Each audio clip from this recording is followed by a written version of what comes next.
মংগলাচৰণ পদ। হে ৰাম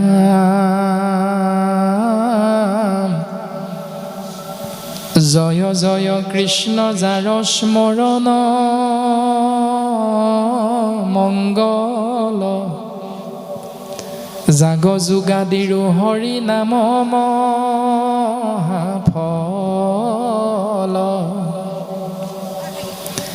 হেনয় পৰমানন্দ মাধৱ কনিত সমৰিও নৰ নিৰন্তৰে কচিত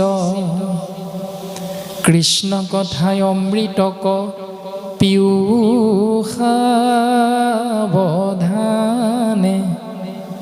কৰিও যতন যাৱে প্ৰাণ থাকে মানে ঘোৰ কলি যুগে মলমতি মনুষ্যৰ নাহি আন ধৰ্ম হৰি কীৰ্তনত পৰ শৰীৰত আছে কলিকৃত যত দুখ গোচুক প্ৰথমে কৰা হৰি হৰি ঘোষ।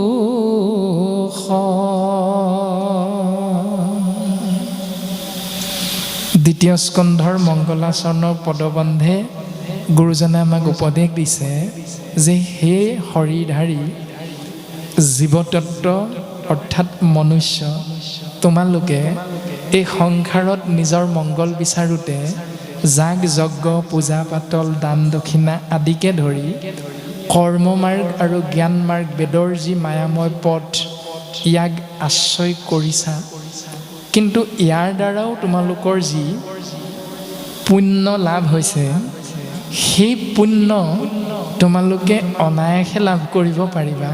তাৰ উত্তম পথটো হ'ল হৰি নাম, কেৱল ভগৱন্তৰ নাম। যদি সেইজনা ঈশ্বৰ কৃষ্ণদেৱৰ চৰণ কমলত নিজকে অৰ্পণ কৰিব পাৰা তেতিয়াহ'লে নিশ্চিত ৰূপত পৰম গতিৰ তোমালোক গৰাকী হৈ যাব পাৰিবা। তাৰ বাবে হেনয় পৰমানন্দ মাধৱক নিত সমৰিও নৰ নিৰন্তৰে একচিত। এবাৰ নহয় দুবাৰ নহয়, নিৰবিচ্ছিন্নভাৱে যেতিয়া তোমালোকে একচিতে সেই ৰাম কৃষ্ণ হৰি বিষ্ণু জগত প্ৰসিদ্ধ নাম যি পৰমানন্দ সহজানন্দ স্বৰূপানন্দ নিত্যানন্দ ন আনন্দৰ গৰাকী কৃষ্ণস্তু ভগৱন্তক আশ্ৰয় কৰিবা, নিশ্চিত ৰূপত পৰম মংগল তোমালোকৰ সাধন হ'ব, ভগৱন্ত পুৰুষৰ পূৰ্ণ কৃপাৰ পাত্ৰ হ'ব পাৰিবা। কেতিয়ালৈকে আশ্ৰয় কৰিবা? গুৰুজন বস্তুৱে আমাক উপদেশ দিছে কৃষ্ণ কথা অমৃতক পীয়ুষাৱধানে কৰিও যতন যাৱে প্ৰাণ থাকে মানে। আমাৰ শৰীৰটো 24টা তত্ত্বৰে গঠিত আৰু এই 24টা তত্ত্বৰে গঠিত শৰীৰত 25 নম্বৰ আত্মা তত্ত্ব যিহেতু চৈতন্যপূৰ্ণ পৰম আত্মাৰূপে হৰি হৃদয়ত আচন্ত প্ৰকাশী ভগৱন্ত কৃষ্ণ তত্ত্বই যেতিয়া আত্মাৰূপত 25 নম্বৰ তত্ত্ব হিচাপে আমাৰ শৰীৰত প্ৰৱেশ কৰিব, অৱগাহন কৰিব, আৰু সেই তত্ত্বটো যেতিয়ালৈকে আমাৰ শৰীৰত প্ৰবাহমান হৈ থাকিব তেতিয়ালৈকে কৰিও যতন কৰিবা, যত্ন কৰিবা যাৱে প্ৰাণ থাকে মানে। সেই 25 নম্বৰ তত্ত্ব হৃদয়ত শৰীৰত অৱগাহন কৰি থকালৈকে তোমালোকে কৃষ্ণ নামক নিশ্চিত ৰূপত আশ্ৰয় কৰি থাকিবা। সীমাটো সেইটোহে। আমাক এই বুলি নাই কোৱা যে 2025 চনত শৰণ ল'লা, এতিয়া 26 চন, সেই শৰণ লোৱা দিনটোতে কৃষ্ণ বুলি ক'লোঁ আৰু এতিয়া 26 চন সোমালে কৃষ্ণ বুলি নক'লেও হ'ব। 2020 চনত শৰণ ল'লোঁ, তেতিয়াই শৰণাচাৰ্যই শিকাই দিয়া কৃষ্ণ বুলি সেই নিয়মটো পালন কৰিলোঁ, তাৰ পাছত আৰু কোনো দিন কৃষ্ণ বুলি নক'লেও হৈ যাব। এই কথাটো আমাক গুৰুজনাই উপদেশ নাই দিয়া। উপদেশ দিছে যেতিয়ালৈকে শৰীৰত 25 নম্বৰ প্ৰাণতত্ত্ব থাকিব তেতিয়ালৈকে কেৱল কৃষ্ণস্তু ভগৱন্তৰ নাম ব্ৰহ্মাৰে খাওঁতে শুওঁতে উঠোঁতে বহোঁতে বাক্যে বচনে খোজে কাটলে কেৱল ভগৱন্তৰ নাম আশ্ৰয় কৰা। তাৰ পাছত প্ৰকাশিত হৈছে, কিয়নো এই নামক আশ্ৰয় কৰিব লাগিবই বুলি গুৰুজনাই বাধ্যবাধকতা আনি দিছে। তাৰ দৰ্শন হ'ল বৰ্তমান ঘোৰ কলিযুগ, আৰু ঘোৰ কলিৰ কৰাল গ্ৰাসৰ পৰা আমি মলমতী মনুষ্যবিলাকে যদি পৰিত্ৰাণ পাব বিচাৰোঁ, তেতিয়াহ'লে পথ কেৱল এইটোহে, নাহি নাম আন ধৰ্ম হৰি কীৰ্তনত পৰ। হৰিনাম শ্ৰৱণ কীৰ্তন মহাভক্তিৰ বাহিৰে কলিৰ কৰাল গ্ৰাসৰ পৰা পৰিত্ৰাণ পোৱাৰ উপায় যিহেতু দ্বিতীয় এটা নাই, সেইকাৰণে গুৰুজনাই এইটো বাধ্যতামূলকভাৱে আমাক আশ্ৰয় কৰিবই লাগিব বুলি আমাক সিদ্ধান্ত প্ৰকাশ কৰিছে ভাগৱতৰ পদবন্ধে। তাৰ পাছত প্ৰকাশিত হৈছে, শৰীৰত আছে কলি কৃত যত দুখ, গুচুক প্ৰথমে কৰা হৰি হৰি ঘোষ। ঘোষ মানে ঘোষণা কৰা বা উচ্চাৰণ কৰা। সেই শৰীৰধাৰী মলমতী মনুষ্য এই ২৪টা তত্ত্বৰে গঠিত শৰীৰটোত একাদশ ইন্দ্ৰিয়ৰ লগত যদি কেনেবাকৈ যোগ হৈ আছে কলিকৃত অপৰাধবিলাক কম বেছি পৰিমাণে,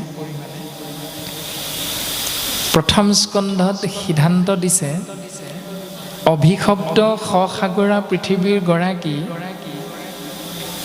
সংসাৰী জীৱ নাম হ'ল পৰীক্ষিত। পৰীক্ষিত নামৰ জীৱতত্বই যুগৰ অধিপতি কলিৰ লগত যেতিয়া মুখামুখি হৈছিল, তেতিয়া কলিৰ লগত আলোচনাত মিলিত হওঁতে কলিয়ে থাকিবৰ বাবে যেতিয়া ঠাই বিচাৰিছিল, তেতিয়া ৰজা পৰীক্ষিতে ঠাইৰ বৰ্ণনা কৰিছে পদবন্ধত গুৰুজন বস্তুৱে। নৃপতি বুলন্ত কলি দিলো তোক স্থান, জৈত খেলে যোৱা পাশা কৰে মদ্যপান। স্ত্ৰী পঞ্চ শুনা গৃহস্থৰ থাকে জৈত, এহি চাৰি ঠাই দিলো কলি বংশ গয়া তৈত। এই কেইডোখৰ ঠাইত কলি থাকে। জৈত খেলে যোৱা পাশা, যি স্থানত যোৱা পাশা হ'ব, য'ত মদ্যপান হ'ব, সেই স্থানত কলি থাকে। এতিয়া আমাৰ 11টা ইন্দ্ৰিয়ৰ দ্বাৰা যদি যোৱা পাশা স্থানক ভাল পায়, মদ্যপান কৰি যদি ভাল পাওঁ বা সেই স্থানত থাকি ভাল পাওঁ, তেতিয়াহ'লে আমি জানিব লাগিব আমাৰ সমাজভাগী যিয়ে নহওক, আমিও কম বেছি পৰিমাণে কলিৰ কৰাল গ্ৰাসতেই আবদ্ধ হৈ আছোঁ।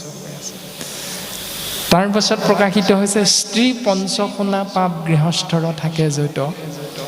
স্ত্ৰী হিচাপে যদি আমি নিজক সমাজত দাঙি ধৰিছোঁ, তেতিয়াহ'লে আমাৰ লগত কলি আছে।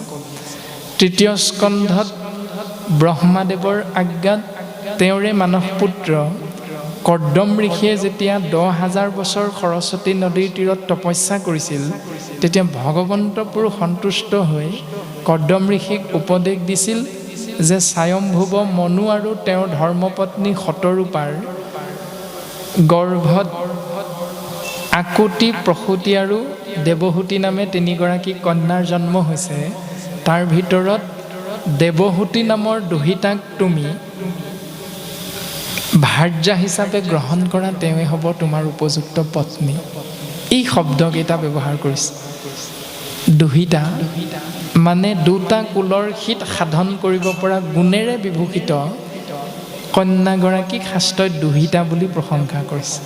এতিয়া আপুনি আমিও কন্যাক জন্ম দিছোঁ, সেই কন্যাগৰাকীক অন্য এঘৰলৈ বিয়া দি উলিয়াই দিওঁতে আমি সমাজৰ পৰা কন্যাগৰাকীক দুহিতা হিচাপে প্ৰশংসাৰ পাত্ৰ কৰিবলৈ পিতৃ মাতৃয়ে শাস্ত্ৰসন্মতে কিমান যত্নপৰ হওঁ, এইটো শাস্ত্ৰই আমাক উপদেশ প্ৰদান কৰিছে।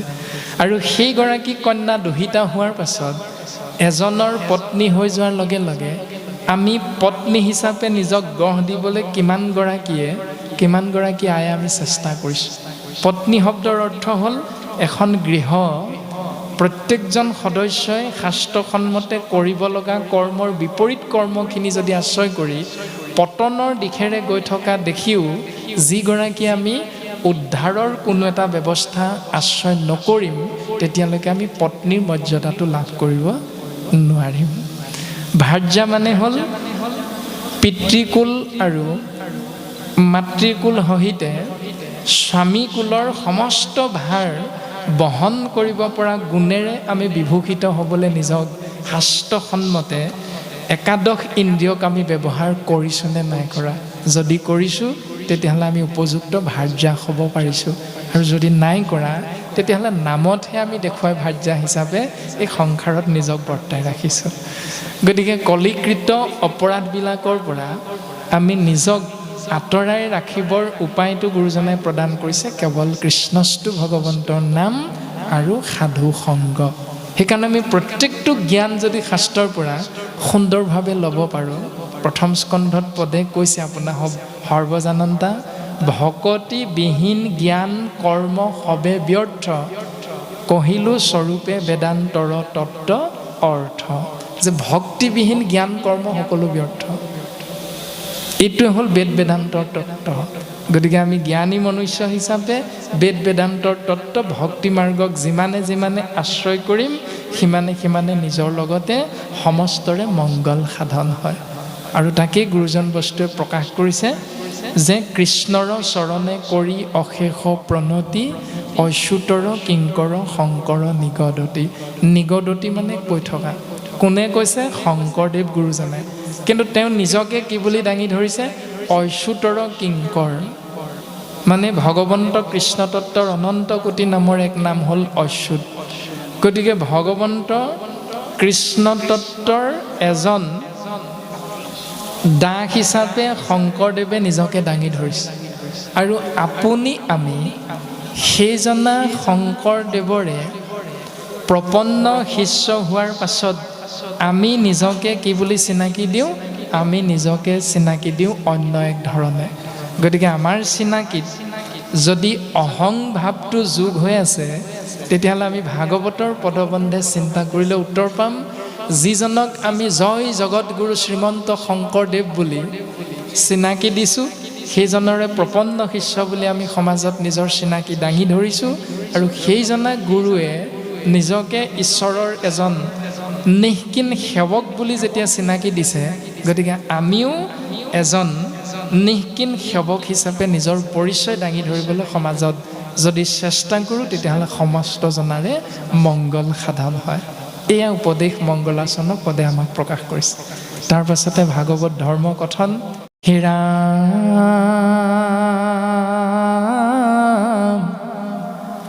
দ্বিতীয় স্কন্ধৰ কথা শুনিও উৎসুকে, নৃপতিৰ প্ৰশ্ন পাছে শুনি মুনি সুকে। কৃষ্ণ পদ পংকজক হৃদয়ত ধৰি, দিলন্ত সিদ্ধান্ত তাংক সাধুৰ বাদ কৰি।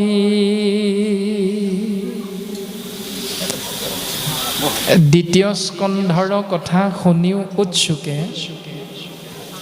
নৃপতিৰ প্ৰশ্ন পাছে শুনি মুনি সুকে। কৃষ্ণ দৈপ্যায়ন বেদব্যাসৰ সুযোগ্য সন্তান মহামানী শুকদেৱে যেতিয়া অভিশপ্ত ৰাজা পৰীক্ষিতৰ প্ৰশ্ন শুনা পালে, শুনাৰ লগে লগে মহামানী শুকগুৰু অতিশয় আনন্দিত হৈছে। আৰু আনন্দিত হৈ প্ৰশ্নৰ উত্তৰ দিবলৈ আগবাঢ়িছে। আগবাঢ়ি গুৰুজনাৰ আদৰ্শটো শংকৰ গুৰুজনাই আমি প্ৰপন্ন শিষ্যৰ আগত দাঙি ধৰিছে যে এজন গুৰুৰ স্বভাৱ কেনেকুৱা হ'ব লাগে। স্বভাৱটো কেনেকুৱা যে পোনে পোনে কোৱা নাই, হেৰা ৰাজন তুমি সামান্য প্ৰশ্নটোৰ উত্তৰটো নাজানানে, এইবুলি নাই কোৱা। কেনেকৈ দৰ্শনটো দিছে যে কৃষ্ণ পদ পংকজক হৃদয়ত ধৰি। শুকগুৰুৱে প্ৰথম সৰ্বশক্তিমান নিশতত্ব কৃষ্ণদেৱৰ পদুম ফুলৰ দৰে চৰণ যুগলক হৃদয়ত ধাৰণ কৰিছে, চিন্তা কৰিছে। আৰু তাৰ পাছত প্ৰশ্নকৰ্তা ৰজা পৰীক্ষিতৰ ফালে চাই উত্তৰটো দিছে যে হে ৰাজন, তুমি প্ৰকৃততে এজন মহান সাধু। তুমি যদি সাধু নহলাহেঁতেন তেতিয়াহ'লে তোমাৰ পদ্মমুখখনতে এনে সংসাৰতে সাৰ ৰূপী প্ৰশ্নৰ অৱতাৰণা নহ'লহেঁতেন। যে গুৰুজনাই শিষ্যক প্ৰশংসা কৰিছে, তুমি ধন্য নৰপতি মতি উত্তম, তোমাৰ চিন্তা অতি উত্তম ৰাজন। কিয় হ'ল? কাৰণ তুমি এজন মহান সাধু। পুচিলাহা যিটো কথা সংসাৰতে সাৰ। সকলো জীৱৰ বাবে সাৰ বস্তু তুমি মোৰ আগত প্ৰশ্ন হিচাপে উত্থাপন কৰিছা। এতিয়া প্ৰশ্নটো কি? প্ৰথম স্কন্ধৰ একেবাৰে শেষৰ ফালে পদত খুব সুন্দৰভাৱে প্ৰকাশিত হৈছে যে যেতিয়া ৰজা পৰীক্ষিতে মৃগয়া কৰিবলৈ গৈছিল, মৃগৰ পাছে পাছে দৌৰোতে পিয়াহত আতুৰ হৈ ভোক আৰু পিয়াহত অণ্ঠকণ্ঠ শুকাই গৈ শ্ৰমিক মুনিৰ আশ্ৰমত গৈ উপস্থিত হৈছে। আৰু ধ্যানমগ্ন শ্ৰমিক মুনি এটুপি পানী বিচাৰিছে, কিন্তু ধ্যানমগ্ন মুনি তাৰ উত্তৰ নিদিল। সেহি হেতু ৰাজা অতি ক্ৰোধ উপজিল। সেইকাৰণে ৰজাৰ খং উঠিল। আৰু স্বাভাৱিকতে ভোক পিয়াহত থাকিলে আমাৰো মনটো অকণমান খিংখিঙীয়া হৈ থাকে। ভোক লাগিছে, ইমান দেৰি দিয়া নাই, এনেকৈ স্বাভাৱিকতে আমাৰো মনটো অকণমান খং এটা আহি যায়। ৰজাৰো চাগৈ তেনেকুৱাই হ'ল। আৰু সেইকাৰণে ৰজাৰ অতিকে খং উঠি ওচৰতে পৰি থকা এটি মৃত সৰ্প মুনিৰ কণ্ঠত গলত পিন্ধাই দিলে। আৰু সেই কথাটো যেতিয়া তেওঁৰ পুত্ৰ শ্ৰমিক মুনিৰ পুত্ৰ শৃংগী মুনিয়ে গম পালে, তেতিয়াই শৃংগী মুনিয়ে সেই অপৰাধী ব্যক্তিজনৰ জাত কুল তেওঁৰ পদমৰ্যাদাৰ বিচাৰ নকৰি সেই ব্যক্তিজনক 7 দিন 7 ৰাতিৰ ভিতৰত তক্ষকৰূপী কালসৰ্পৰ দংশনত মৃত্যু হ'ব বুলি অভিশাপ দিলে। আৰু যেতিয়াই সেই অভিশাপ ৰজা পৰীক্ষিতে গম পালে, সেই মুহূৰ্ততে ৰজা পৰীক্ষিত অতিশয় চিন্তান্বিত হ'ল। আৰু চিন্তা কৰি আসনাধীষ্ঠ হৈ থাকোঁতেই যোগ বলেৰে পূব পশ্চিম উত্তৰ দক্ষিণ চাৰিও দিশত এই খবৰটো পোৱাৰ লগে লগে 60,000 ঋষিমুনি আহি ৰজা পৰীক্ষিতৰ কাষত উপস্থিত হৈছে। আজি যেনেকৈ আপোনাসৱ আহিল যে শিৱসাগৰৰ পৰা প্ৰাণজিত নামৰ এই ক্ষীণমীন শৰীৰটোক আমাৰ সেউখী ভাৱজনে আমন্ত্ৰণ কৰিছে। গতিকে ইমান দিনে মোবাইলত আমি দেখিহে আছিলোঁ, আজি ওচৰৰ পৰা অকণমান চাই আহোঁগৈ, এনেকুৱা হয়তো ভাৱনা এটা কৰি আপোনাসৱ আহিলে। আৰু লগতে ভকতৰ সংগ পাম, কৃষ্ণ নাম আশ্ৰয় কৰিবলৈ পাম, জীৱন ধন্য হ'ব। এই ভাৱনা, সুন্দৰ ভাৱনা লৈ যিধৰণে ইয়াত আমি উপস্থিত হ'লোঁ, তদনুৰূপ সেই 60,000 ঋষিমুনিও ৰজা পৰীক্ষিতৰ সেই খবৰটো পোৱাৰ লগে লগে যোগ বলেৰে তৎমুহূৰ্ততে আহি সেই স্থানত উপস্থিত হ'ল। আৰু তাৰ পাছতে ৰজা পৰীক্ষিতে চিন্তা কৰি 60,000 ঋষিমুনিৰ চৰণ কমলত সেৱা নিবেদন কৰিছে। কিয় সেৱাভাগ নিবেদন কৰিছে? ঋষিমুনিসকলে জানেই প্ৰশ্নটো, উত্তৰটো জানেই যে কিয়নো তেওঁ তেনেকুৱা হ'ল, এইটো জানে তেওঁলোকে। কিন্তু জনাৰ পাছতো কিয় ৰজা পৰীক্ষিতে তেওঁলোকক জনাব লাগে বুলি ভাবিছে? তাৰ দৰ্শনটো হ'ল, যেতিয়া আমি মনুষ্য হিচাপে আমাৰ শৰীৰটোত কেতিয়াবা এটা বেমাৰ হয়, আমাৰ শৰীৰত যেতিয়া বেমাৰ হয় তেতিয়া আমি পোনে পোনে ডাক্তৰৰ কাষলৈ যাওঁ। আৰু ডাক্তৰৰ কাষলৈ গৈ যেতিয়া আমি ডাক্তৰৰ ওচৰত উপস্থিত হওঁ, তেতিয়া ডাক্তৰে আমাক কি বুলি সোধে বাৰু? বোলে কওঁ আপোনাৰ নামটো কওকচোন, আমি নামটো কওঁ, তাৰপাছত আপোনাৰ কি হৈছে কওকচোন। সোধে নে নুসুধে বাৰু? নিশ্চয় সোধে। তেতিয়া আমি উত্তৰটো কি দিওঁ? বোলে আজি এসপ্তাহমানৰ পৰা মোৰ এনেকুৱা হৈ আছে, ছাৰ কিনো হৈছে চাই দিয়কচোন। আমি সকলোৱে এনেকৈয়ে কওঁ। কোনেওতো এই বুলি নকওঁ যে ডাক্তৰ আপুনিহে, আপোনাৰ ওচৰলৈ আহিছোঁ, কি হৈছে চাই দিয়ক, এই বুলিতো আমি কোনেও নকওঁ। তদনুৰূপ ৰজা পৰীক্ষিতেও সেই আচৰণটো পদবন্ধে গুৰুজন বস্তুৱে প্ৰকাশ কৰিছে, আমাক জনাই দিছে যে ৰজায়ো যদিও মুনিসকলে প্ৰশ্নটো জানে, তথাপিতো ৰজাই সৌজন্যতাৰ খাতিৰত তেওঁলোকক জনাব লাগে বুলি ভাবি তেওঁ সেই কথাটো জনাবলৈ আগবাঢ়িছে। ৰাম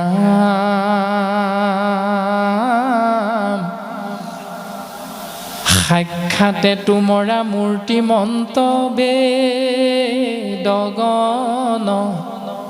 ভৈলা আখি মোৰ উপকাৰে উপশন। মই জানিছোঁ যে তোমালোকক দৰ্শন পোৱা মাত্ৰেই বেদৰ দৰ্শনটো পাই যোৱা, বেদৰ সমস্ত জ্ঞান কণ্ঠাগত হৈ যোৱা তোমালোকক দৰ্শন পোৱা মাত্ৰেই। আমি যে কওঁ আজি মোৰ গৃহ তীৰ্থটো অধিক পবিত্ৰ ভৈলা শেষ, যিহেতু সাক্ষাতে জগতৰ গুৰু আপুনি ভৈলা প্ৰৱেশ। এতিয়া ইয়াত প্ৰত্যেকজন ব্যক্তি আমি জগতৰ গুৰু কেতিয়াও নহয়, কোনোজনে জগতৰ গুৰু নহয়, কিন্তু সেৱকজনে প্ৰত্যেকজনৰ চৰণত সেৱা জনাইছে। তেওঁৰ ভাৱমূৰ্তি যে প্ৰত্যেকজনে আমি একোজন জগতৰ গুৰু স্বৰূপ, তেওঁৰ দৃষ্টিভংগী আমাৰ ওপৰত তেনেকৈ কৰিছে। ঠিক ৰজা পৰীক্ষিতৰো তেনেকুৱাই হৈছে যে তোমালোক প্ৰত্যেককে দৰ্শন পোৱা মাত্ৰেই বেদৰ সমস্তখিনি সাৰ জানি যোৱা, বুজি পাই যোৱা। সেইকাৰণে আমি বুজি পাই গৈছোঁ যে আমাৰ মংগলৰ কথা চিন্তা কৰি তোমালোক আহি আমাৰ কাষত উপস্থিত হৈছা। এতিয়া মোৰ বা কি হৈছে তোমালোকে জানিবও পাৰা, নাজানিবও পাৰা। যদিও জানিছা তথাপিতো মই কৈ দিব লাগে বুলি ভাবিছোঁ, সেইকাৰণে ক'বলৈ আগবাঢ়িছোঁ। এতেকে তোমাত পুছো কোন মহাধৰ্ম, কহিও কলোকৰ কৰ্তব্য কোন কৰ্ম। আমি জানিব বিচাৰিছোঁ মহাধৰ্ম মানে কি এজন মনুষ্যৰ, এজন মনুষ্যৰ কৰ্তব্য কি, কৰ্ম কি, আমি জানিব বিচাৰিছোঁ। এতিয়া আমিও প্ৰত্যেকজনে প্ৰথম কাৰোবাৰ সন্তান, গতিকে সন্তান হিচাপে আমাৰ কৰ্ম কি, কৰ্তব্য কি, এইটো জানিব লাগিব আমি। দ্বিতীয়তে সন্তান হৈ থাকোঁতে এদিন আমি কাৰোবাৰ স্বামী হৈ গ'লোঁ নহয়, কোনোবা এগৰাকীক আমি বিয়া কৰাই সংগী কৰি ল'লোঁ, সেইদিনাৰ পৰা আমি দুটা ভাও দিব লগা হ'ল। দেউতাক আছে সেইকাৰণে আমি দেউতাৰ দৃষ্টিত আপুনি মই পুত্ৰৰ ভাওটো দিব লাগে, কিন্তু এগৰাকীক গোটাই ল'লোঁ সেইকাৰণে আমি স্বামীৰ ভাওটো সমানে লৈ যাব লাগিব আগবঢ়াই। গতিকে সেই সময়ত স্বামীৰ কৰ্তব্য কি হ'ব, সেই সময়ত পুত্ৰৰ কৰ্তব্য কি হ'ব, গতিকে আমি জানিবলৈ বিচৰা হৈছে। ৰজা পৰীক্ষিতে সেই দৰ্শনটো জানিব বিচাৰিছে। তাৰ পাছতে যেতিয়া আমি আকৌ এটি সন্তানৰ পিতৃ হ'ম, ৩ নম্বৰ ভাওটো দিব লাগিব। প্ৰথম নিজে পুত্ৰৰ ভাও দি আছিলোঁ, অলপ দিনৰ পাছত স্বামীৰ ভাও দিব লগা হ'ল, এটি পুত্ৰ হোৱাৰ লগে লগে আকৌ পিতৃৰ ভাওটো দিব লগা হৈ গ'ল। গতিকে ৩টা ভাও সমানে পালন কৰাটো ইমান সহজ নহয়। সেইকাৰণে ৰজা পৰীক্ষিতে জানিব বিচাৰিছে যে এতেকে তোমাত পুছো কোন মহাধৰ্ম, কহিওক লোকৰ কৰ্তব্য কোন কৰ্ম। কৰ্তব্য কেনেধৰণৰ হ'ব লাগিব, কৰ্মটো কেনেধৰণৰ হোৱাটো উচিত।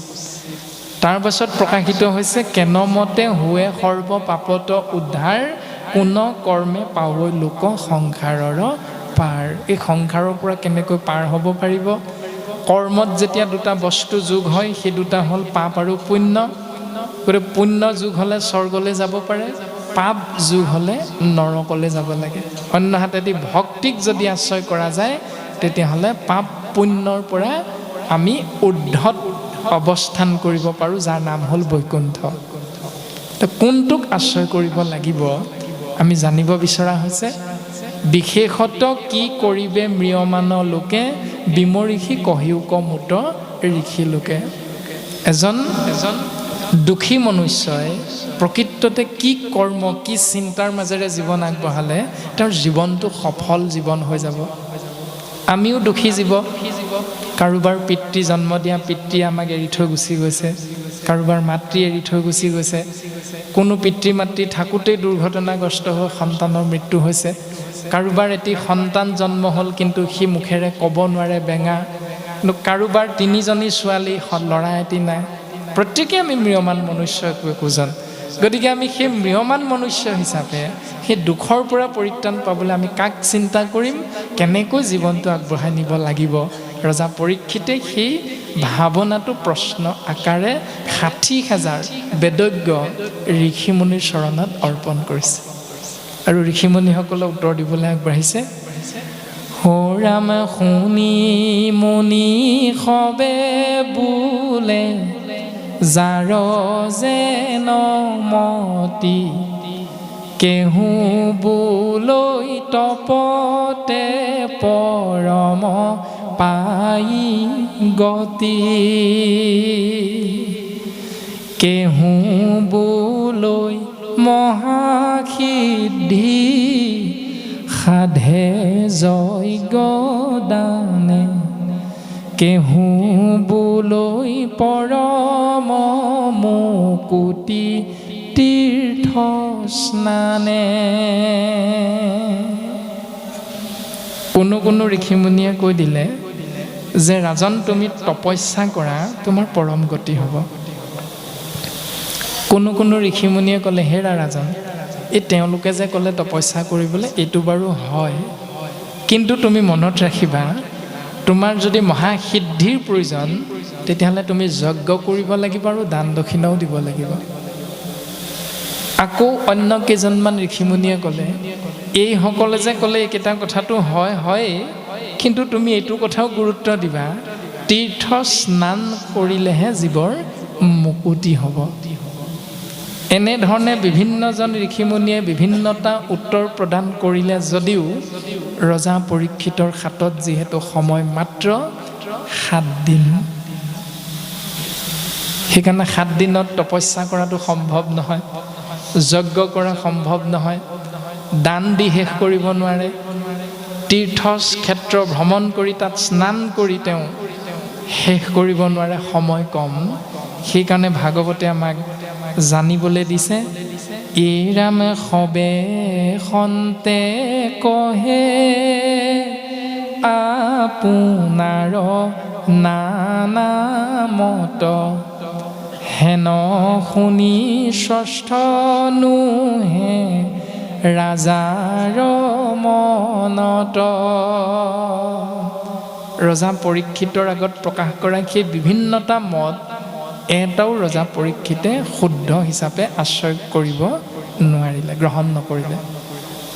এতিয়া আমি যদি ভাবোঁ ৰজা পৰীক্ষিতে নকৰিলে বুলি আমিও নকৰিম নেকি, এই বুলি ভাবিবও পাৰোঁ আমি কোনোবাই। এইটো ভুল। কিয় ভুল? কাৰণ ৰজা পৰীক্ষিত এনেকুৱা এজন মহাভাগৱত যিজনে মাতৃ উত্তৰাৰ গৰ্ভত থাকোঁতেই শংখ চক্ৰ গদা পদ্মধাৰী বিষ্ণুৰ ৰূপটো দেখা পাই আহিছে। এনেকুৱা এজন পৰম ভকত। আপুনি মই মাতৃগৰ্ভত কি খাইছিলোঁ কি দেখিছিলোঁ তাৰে জ্ঞান নাই। সেইজন ৰজাই যেতিয়া সেইকেইটা পথ উচিত বুলি ভবা নাই, তেতিয়াহ'লে আমি সেইকেইটা পথ উচিত বুলি ভবাটো হ'ব মূৰ্খামি। কাৰণ আমি হয়তো BA পাছ নকৰা, মেট্ৰিকত টানি টুনি যেনে তেনে পাছ কৰা ব্যক্তি একোজন।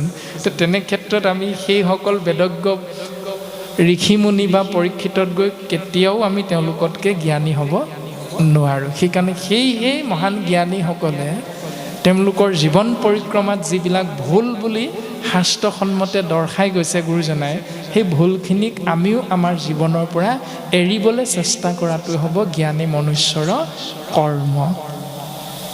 তাৰপাছত ৰজাই চিন্তা কৰিছে উত্তৰ কেনেকৈ লাভ কৰিব পাৰিম।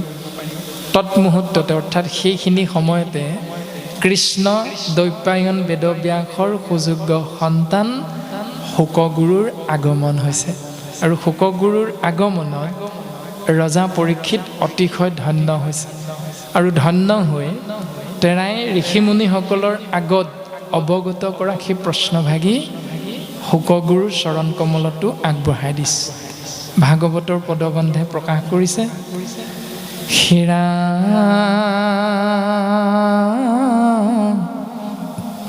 দেৱৰু দুৰ্লভ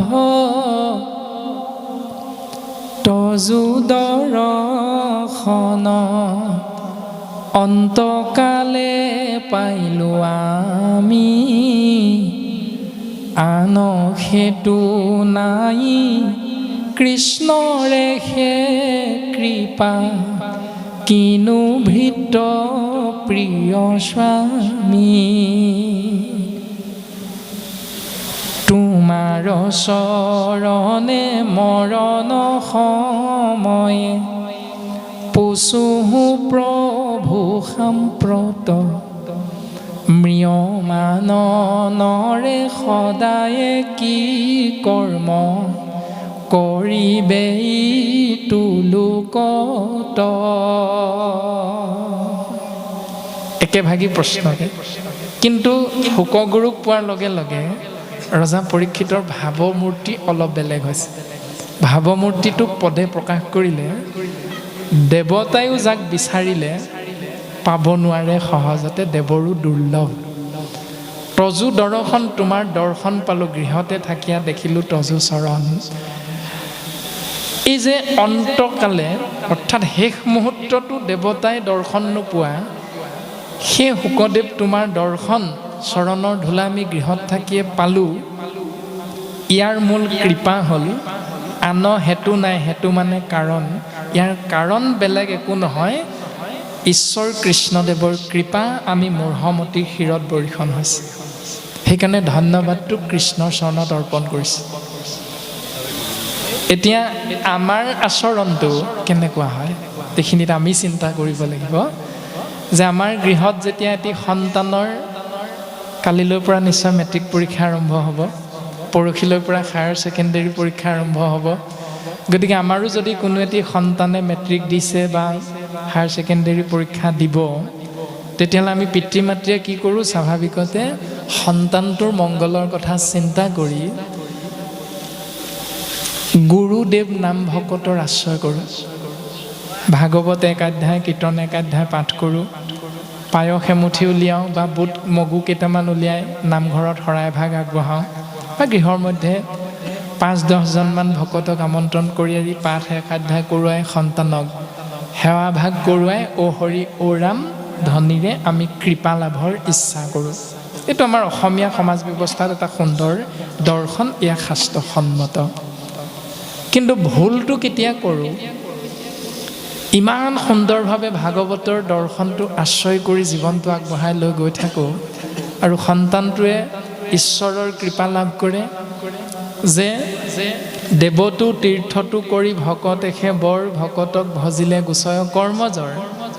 দেৱতাক সেৱা কৰা, তীৰ্থ ভ্ৰমণ কৰাতকৈ যিহেতু ভকতেই শ্ৰেষ্ঠ, গতিকে ভকতক সেৱা কৰিলোঁ।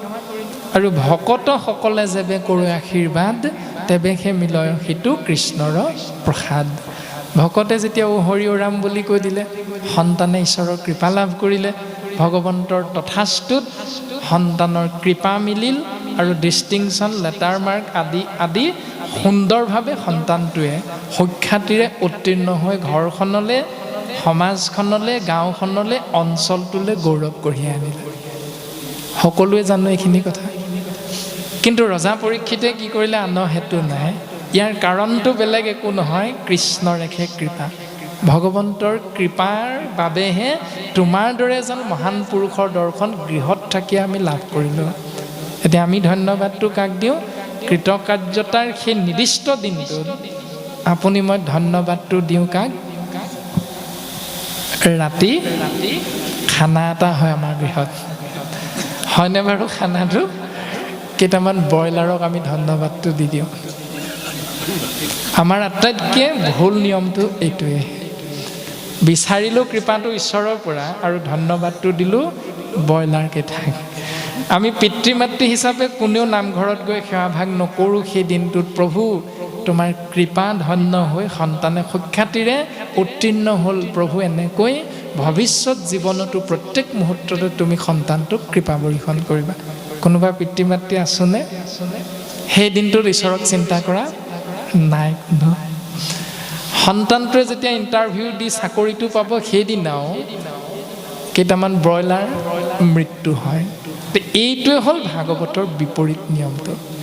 সেই বিপৰীত নিয়মটো যিমানে যিমানে পালন কৰিম, সেইদিনাৰ পৰা জীৱতত্বৰ অমংগলৰ দিনটো আহি থাকে। আৰু প্ৰমাণ হিচাপে ভাগৱতৰ একাদশ স্কন্ধত আমি সকলোৱে পাইছোঁ যে ভগৱন্ত কৃষ্ণ তত্ত্বক যিদিনালৈকে যদুবংশৰ প্ৰত্যেকজন ব্যক্তিয়ে মান্যতা দিছিল ঈশ্বৰৰ শাৰীত, সেইদিনালৈকে যদুবংশ সকলো ফালে মংগল, জয় জয় ময় ময়। তো যিদিনাই ভাবিলে প্ৰত্যেকেই যে কৃষ্ণ মোৰ সমান বয়সৰে, গতিকে ইয়াক মই কি সন্মান কৰিম, কৃষ্ণ মোৰ ভতিজাটোৰ লগৰ, গতিকে সম্পৰ্কত কৃষ্ণ মোৰ ভতিজা, তাৰ মই দদায়েক বা বৰদেউতাক, এই বুলি যিদিনাই সম্পৰ্কবিলাকক দোহাই দি সম্বোধন ৰাখিলোঁ, সেইদিনাৰ পৰাই কৃষ্ণ তত্ত্বৰ কৃপাৰ বিপৰীতে যদুবংশ ধ্বংসৰ মুখলৈ আগবাঢ়ি গ'ল। যদুবংশ ধ্বংস। তদনুৰূপ আমিও কৃষ্ণ তত্ত্বৰ সগুণ সাকাৰ ৰূপ বাংময় মূৰ্তি ভাগৱত গুণমালা ৰূপত যেতিয়া আমি গৃহৰ মধ্যে আশ্ৰয় কৰিম, আসন প্ৰতিষ্ঠা কৰিম, মণিকূট হিচাপে গৃহৰ মধ্যে ৰাখিম, যিদিনালৈকে ভাগৱতৰ পদবন্ধে কোৱা প্ৰত্যেকটো নিয়ম সুন্দৰভাৱে পালন কৰি থাকিম, সেইদিনালৈকে আমাৰ জীৱন সুন্দৰভাৱে চলি থাকিব। যিদিনাই এই মণিকূট ভাগ বাহিৰতহে আছে, ভিতৰত মাছ মাংস খালে একো নহয় দিয়া, এই বুলি যিদিনাই ভাগৱতৰ বিপৰীত প্ৰাণী হিংসাৰ নিয়মটো আশ্ৰয় কৰিবলৈ আগবাঢ়িম, আমি মাত্ৰ এটা উদাহৰণহে আগবঢ়োৱা হৈছে, এনেকৈ ভাগৱতৰ বিপৰীত নিয়ম যিদিনাৰ পৰাই পালন কৰিম, সেইদিনাৰ পৰা যদুবংশ ধ্বংস হোৱা নিচিনাকৈ আমাৰো গৃহৰ মধ্যে আসন থাকিও কিন্তু আমি প্ৰত্যেক দিনাই অমংগলৰ মুখামুখি হ'ব লাগিব। গতিকে চিন্তা আমাৰ প্ৰত্যেকৰে নিজৰ নিজৰ। ভাগৱতৰ অভিশপ্ত ৰজা পৰীক্ষিতৰ উত্তৰত গুৰুজন বস্তুৱে আমাক সুন্দৰভাৱে উপদেশত এই উপদেশটো প্ৰদান কৰি গৈছে ছবি ছন্দৰ জৰিয়তে। হেৰাম সমস্তে শাস্ত্ৰৰ মত বেদ বেদান্তৰো তত্ত্ব কৃষ্ণে হে পৰম ইষ্ট দেৱ পূজৈ যাক ব্ৰহ্মা হৰে কোননো পামৰণৰে তাংক আখি নকৰিবে সেৱ। সমস্ত শাস্ত্ৰৰ মত বেদে ৰামায়ণে পুৰাণে ভাৰতে আদি মধ্য অৱসানে সকলোতে কেৱল হৰিকেহে ক'বই, সকলোতে কেৱল হৰিতত্ত্ব কৃষ্ণতত্ত্বৰ কথাহে প্ৰকাশ হৈ আছে। সমস্ত শাস্ত্ৰৰ মত বেদ বেদান্তৰ তত্ত্ব, কৃষ্ণই হ'ল জীৱৰ ইষ্টদেৱ আৰাধ্যদেৱ ভজনীয় তত্ত্ব। কিয়? কাৰণ সেইজনৰ চৰণত সৃষ্টিকৰ প্ৰজাপতি ব্ৰহ্মাই সদা সৰ্বদা সেৱা কৰি থাকে, সেইজনৰ চৰণত সংহাৰকৰ্তা শিৱ তত্ত্বই সদা সৰ্বদা সেৱা কৰি থাকে। গতিকে সেই দুজনাৰ উপাস্য তত্ত্ব যেতিয়া কৃষ্ণ, গতিকে আমি সমস্তজনাৰো মংগলৰ উপাস্য তত্ত্ব হ'ল কেৱল কৃষ্ণ এক দেৱ দুখ হাৰি কাল মায়াদিৰো অধিকাৰী কৃষ্ণ বিনে শ্ৰেষ্ঠ দেৱ নাহি নাহি আৰ। তেওঁৰ বাহিৰে বেলেগ এজন নাই। এয়া হ'ল শাস্ত্ৰৰ মত। তাক যদি এৰি আমি অন্যক আশ্ৰয় কৰোঁ, তেতিয়াহ'লে সেইজনতকৈ পাপী অধম মনুষ্য দ্বিতীয়জন এই সংসাৰত নাই। গতিকে আমি পাপী হ'ব বিচাৰোঁ নে নিবিচাৰোঁ, আমি অধম মনুষ্যৰ শাৰীত নিজকে থিয় কৰাব বিচাৰোঁ নে নিবিচাৰোঁ, সেইটো আপোনাৰ মোৰ চিন্তা আৰু কৰ্মত প্ৰকাশ হ'ব। গতিকে আমাৰ কৰ্তব্য কি, কৰ্ম কি, ধৰ্ম কি, চিন্তা কেনে হোৱা উচিত, ভাগৱতৰ পদত সুন্দৰভাৱে আমাক ইয়াৰ উত্তৰ প্ৰদান কৰিছে। আৰু এই প্ৰশ্নভাগীকে যেতিয়া দ্বিতীয় স্কন্ধৰ কথা শুনিও উৎসুকে নৃপতিৰ প্ৰশ্ন পাছে শুনি মুনি সুখে। আৰু ৰজা পৰীক্ষিতৰ প্ৰশ্নভাগী শুনি মহামানী শুকগুৰুৱে উত্তৰ দিবলৈ আগবাঢ়ি ৰজাক ধন্যবাদটো প্ৰকাশ কৰিছে যে তুমি ধন্য, তুমি সাধু, সেইকাৰণে তুমি সমস্ত জগতৰ মংগলৰ কথা চিন্তা কৰিলা। গতিকে আমি তোমাক উত্তৰ দিবলৈ আগবাঢ়িছোঁ, তুমি শুনা। হেৰাম মুখ্যৰো সাধন ইটো জগতৰে শীত লভিলা মুকুতি যিটো তাহাৰো বাঞ্ছিত। জীৱৰ শ্ৰেষ্ঠতম পদটোৱে হ'ল মোক্ষ প্ৰাপ্তি। এতিয়া সেই মোক্ষ প্ৰাপ্তি লাভ কৰা এটি জীৱতত্ত্বয়ো যি স্থানত গৈ অৱস্থান কৰে, সেই স্থানতো এটাই ভাৱনা লাভ কৰিব পাৰে, সেইটো হ'ল কেৱল কৃষ্ণস্তু ভগৱন্তৰ নাম। ঘৰত সদায় পুৱা গধূলি কৃষ্ণ নাম আশ্ৰয় কৰিছোঁ, আৰু কৃষ্ণ নাম আশ্ৰয় কৰোঁতে কৰোঁতে আমি যি স্থান পাম সেই স্থানৰ নাম হ'ল ভকতৰ সংগ। তো ভকতৰ সংগটো গৈ আমি সেই নামে আশ্ৰয় কৰিব পাৰিম। এইটো যিধৰণে বাস্তৱত সঁচা বুলি বুজি পাওঁ, তদনুৰূপ এই সংসাৰত কৃষ্ণ নাম আশ্ৰয় কৰি যিটো পদৰ গৰাকী হ'ম, হালুক্য, সাজুৰ্য, সাৰূপ্য, সামীপ্য, মুখ্য, এই 5টা পদৰ গৰাকী যিজনে যিটো পদৰে গৰাকী নহওঁ কিয় ভক্তিৰ বলেৰে য'ত উপস্থিত হ'ম গৈ সেই স্থানতো গৈ আমি আকৌ এই বাস্তৱত কৰি থকা কৃষ্ণস্তু ভগৱন্তৰ নাম মহাভক্তিকে আশ্ৰয় কৰিবলৈ আমি প্ৰত্যেকজনে সৌভাগ্যৱন্ত হৈ যাওঁ। এই ৰাম নাহি জ্ঞান যাৰ, জাতি ধৰ্ম মাত্ৰ কৰে, নিতে বলি বিশ্ব পঞ্চ যজ্ঞ আচৰে, তাহাৰ শ্ৰুতব্য কথা আছে অসংখ্যাত, হৰি বিমুখৰ হৈ ব্যৰ্থে আয়ু পাত। যাৰ জ্ঞান নাই, জন্মগতভাৱে জাতিগতভাৱে মাত্ৰ কৰ্মটো ধৰ্ম হিচাপে পালন কৰি থাকে, নিতে নিতে বলি বিশ্বকে ধৰি পঞ্চযজ্ঞক আশ্ৰয় কৰি থাকে, তেওঁলোকে শুনিব লগা পালন কৰিব লগা বহুখিনি নীতি নিয়ম তেওঁলোকে বুজিয়ে পোৱা নাই। কিয়নো তেওঁলোক প্ৰকৃততে আৰাধ্যদেৱ ইষ্টদেৱ হৰি বিমুখ হৈ আছে। এক দেৱ এক সেও একত বিনে নাইকেও পৰম সত্যৰ পৰা নিজক আঁতৰাই ৰাখিছে। গতিকে ৰজা পৰীক্ষিতৰ আগত শুকদেৱে সিদ্ধান্ত দিছে যে জন্মগতভাৱে প্ৰত্যেকজন শৰীৰধাৰী মনুষ্য আমি 5টা ধাৰত পুত খাই আহোঁ। সেই 5টা ধাৰ হ'ল দেৱঋণ, ঋষিঋণ, পুষ্যঋণ আদি ধৰণে 5টা ধাৰত আমি পুত খাই আহোঁ। সি ব্ৰাহ্মণ হ'লেও, ক্ষত্ৰিয় হ'লেও, বৈশ্য হ'লেও, শূদ্ৰ হ'লেও কোনো কথা নাই। তো ব্ৰাহ্মণ কুলত জন্ম হ'লেও 5টা ধাৰ, ক্ষত্ৰিয় কুলত জন্ম হ'লেও 5টা ধাৰ, তাৰপাছত বৈশ্য আৰু শূদ্ৰ হ'লেও তেওঁ এই 5টা ধাৰেই লাগি আহে মনুষ্য জন্মগতভাৱে। এতিয়া 5টা ধাৰৰ পৰা মুক্ত হ'বলৈ আমি কি কৰিব লাগিব?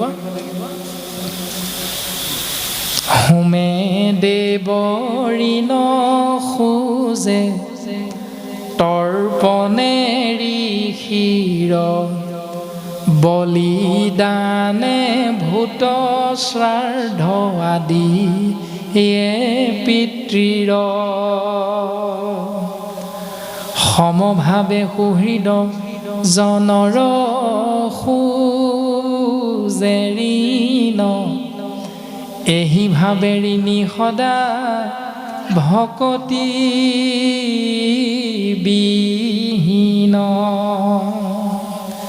যিজনে ভক্তিক আশ্ৰয় নকৰে, কৃষ্ণ বিমুখ হৈ থাকে, সেইজনে সেই 5টা ধাৰৰ পৰা কেতিয়াও মুক্ত হ'ব নোৱাৰে। কিন্তু তেওঁ 5টা কৰ্ম কৰে, সেই 5টাক পঞ্চযজ্ঞ বুলি কৈছে। হোমে দেৱঋণ মানে হোম যজ্ঞ কৰি দেৱতাৰ ঋণৰ পৰা মুক্ত হোৱাৰ ইচ্ছাৰ অৰ্থে তেওঁ সেই কৰ্মটো কৰে। তৰ্পণ প্ৰক্ৰিয়াৰে ঋষিৰ ঋণৰ পৰা মুক্ত হোৱাটো তেওঁ ইচ্ছা কৰে। বলিদান প্ৰক্ৰিয়াৰ দ্বাৰা ভূতৰ ঋণৰ পৰা মুক্ত হোৱাটো বিচাৰে। তাৰপাছত শ্ৰাদ্ধ পিণ্ড আদিৰ জৰিয়তে জন্ম দিয়া পিতৃ মাতৃ পৰলোকগামী হ'লে সেই ধাৰটোৰ পৰা মুক্ত হ'ব বিচাৰে। আৰু সমভাৱে প্ৰত্যেকৰে প্ৰতি সমান ভাৱনা, মৰম স্নেহ ভাতৃত্ববোধৰ মাজেৰে তেওঁ পোষ্য ঋণ বা কুটুম্ব ঋণৰ পৰা নিজক মুক্ত কৰিবলৈ হাবিয়াস কৰে বা ইচ্ছা কৰে। কিন্তু গুৰুজনাই কৈছে এহিভাৱে ঋণী সদা ভকতিবিহীন। এই 5টা কৰ্মক তুমি আশ্ৰয় কৰিব পাৰা, কিন্তু তুমি যদি ভকতিবিহীন হিচাপে কৰিছা, তেতিয়াহ'লে এইকেইটা কৰা নকৰা একেটাই উত্তৰ। এতিয়া কৰিম নে নকৰিম, কৰিলেও কোনো লাভ নহয়, নকৰিলেও কোনো লোকচানো নহয়, কাৰণ তুমি ভক্তিবিহীন, হৰি বিমুখ। তো গুৰুজনে আমাক উত্তৰ দিছে এৰাম কায় বাক্য মন কৰি নিশ্চয়ে যিজন কায় বাক্য মন এক কৰি নিশ্চয় যিজনে মুকুন্দৰ চৰণত পখিল শৰণ। মুকুন্দ ভগৱন্ত কৃষ্ণৰ অনন্ত কোটি নামৰ এক নাম। মু মানে মুক্তি, কুণ্ড মানে গাঁত। এই সংসাৰখনক এটা গাঁত বুলি কৈছে। এই সংসাৰৰূপী গাঁতটোৰ পৰা আমি যদি উদ্ধাৰ পাব বিচাৰোঁ তেতিয়াহ'লে ভগৱন্তৰ চৰণত কায়ৰ দ্বাৰা মানে শৰীৰৰ দ্বাৰা আমি শৰণাপন্ন হ'ব লাগিব। বাক্যৰ দ্বাৰা শৰণ গ্ৰহণ কৰিব লাগিব, মনৰ দ্বাৰা শৰণ গ্ৰহণ কৰিব লাগিব। আৰু আমি যেতিয়াই শৰণাচাৰ্যৰ ওচৰত শৰণ গ্ৰহণ কৰিছিলোঁ তেতিয়াই আমাক সেই তিনিটা ধৰ্ম সুন্দৰভাৱে শিকাইছে। বাক্যৰ দ্বাৰা ভগৱন্তৰ চৰণত শৰণ লওঁতে বাক্যৰ তিনিটা ধৰ্ম আছে। শৰীৰৰ দ্বাৰা শৰণ গ্ৰহণ কৰোঁতে ঈশ্বৰৰ চৰণত শৰীৰৰ তিনিটা ধৰ্ম আছে। মনেৰে শৰণ গ্ৰহণ কৰোঁতে মনৰো তিনিটা ধৰ্ম আছে, সৰ্বমুঠ 9টা ধৰ্ম। তো এই 9টা নিয়ম কৰ্ম ধৰ্ম হিচাপে সুন্দৰভাৱে পালন কৰিছেনে? তো বাক্যৰ তিনিটা ধৰ্ম আমি মাত্ৰ আংশিক প্ৰকাশ কৰি দিয়াহে হৈছে। আপোনাক শৰণীয়া হিচাপে প্ৰত্যেকেই কথাখিনি অৱগত যে বাক্যত তিনিটা বিশেষ ধৰ্ম আছে, সত্য, প্ৰিয় আৰু হিত। বাক্য আমি উচ্চাৰণ কৰিলেই নহ'ব, তাত সত্যতাটো থাকিব লাগিব। অৰ্থাৎ বাক্য সত্য হ'ব লাগিব। সত্য হ'লেই নহ'ব, উচ্চাৰণ কৰোঁতে তাত সকলোৰে কৰ্ণত শ্ৰৱণ হওঁতে প্ৰিয় হ'ব লাগিব, অৰ্থাৎ মধুৰ হ'ব লাগিব। শুনিলে শুনি থাকিম লাগিব, এই চিন্তাটো আহিব লাগিব। তাৰ পাছতে হিত, তুমি কোৱা কথাখিনি সত্য হ'লেও নহ'ব, মধুৰ হ'লেও নহ'ব, তাত যদি জীৱৰ মংগলটো যোগ হৈ থকা নাই, উপদেশটো যদি মংগল নহয়, যদি বিপৰীতটোহে প্ৰকাশ হৈছে তেতিয়া মধুৰ হ'লেও নহ'ব, সত্য হ'লেও নহ'ব। গতিকে বাক্যৰ ধৰ্ম সেই তিনিটা। তেনেধৰণে শৰীৰৰো ধৰ্ম আছে, মনৰো ধৰ্ম আছে। সৰ্বমুঠ 9টা নীতি নিয়মক আমি সুন্দৰভাৱে এজন মনুষ্যই যেতিয়া পালন কৰি থাকিব পাৰিম তেতিয়াই এটি জীৱতত্বই এই সংসাৰৰূপী গাঁতটোৰ পৰা সুন্দৰভাৱে উদ্ধাৰ পাব পাৰে, ঈশ্বৰ পুৰুষৰ কৃপাৰ পাত্ৰ হয়। এনেকৈ বৰ্তমান প্ৰকাশ কৰিলে যে তাহাৰ শ্ৰোতব্য কথা আছে অসংখ্যাত, যে আমি যদি তাৰ বিপৰীত মানুহজনহে হৈছোঁ তেতিয়াহ'লে আমাৰ শুনিব লগা বহুখিনি কথা আছে। গতিকে সেই কথাখিনি অৱগত কৰিব যে আমি তাৰ বিপৰীত জীৱনটো কেনেকৈ যাপন কৰোঁ তাৰো আমাক উদাহৰণটো দিছে, জনাই দিছে। ঈশ্বৰ বিমুখ মানুহজনে কেনেকৈ জীৱনটো আগবঢ়াই নিওঁ।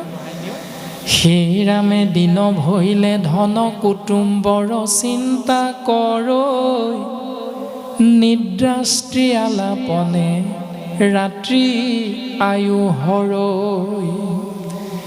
ৰাতিপুৱা সূৰ্য উদয় হোৱাৰ লগে লগে এটকাটো কেনেকৈ 2 টকা কৰিব পাৰিম, কেনেকৈ নিজৰ বুলি ভাবি থকা সন্তানটোক কাষৰ ঘৰৰ সন্তানজনতকৈ ভালকৈ এসাঁজ কাপোৰ পিন্ধাব পাৰোঁ, সেইটোৱে চিন্তা।